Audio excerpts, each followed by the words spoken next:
बिस्मिल्लाहिर्रहमानिर्रहीम अस्सलामुअलैकुम। आज हम एक्सेल के अंदर नेगेटिव नंबर्स को सम करने का तरीका देखेंगे।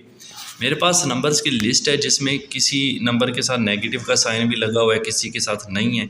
तो जो नेगेटिव नंबर्स हैं सिर्फ हमने उनको लिस्ट के अंदर से कैसे सम करना है, जमा करना है, वो हम देखेंगे। तो यहाँ पर क्लिक करते हैं, इक्वल लगाते हैं, आपने फार्मूला या फंक्शन सम इफ़ लगाना है, ब्रैकेट लगाकर अपनी रेंज दे लेनी है और आपने कॉमा लगा के इन्वर्टेड कॉमा लगाना है लेस देन ज़ीरो, फिर इन्वर्टेड कॉमा क्लोज करके एक कॉमा अगेन सिंपल लगा देना है और फिर से अपनी रेंज को सिलेक्ट कर लेना है।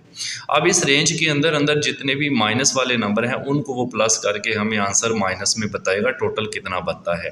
तो ब्रैकेट क्लोज करके जैसे ही हम एंटर की प्रेस करेंगे तो -2325 इसका आंसर आ गया है।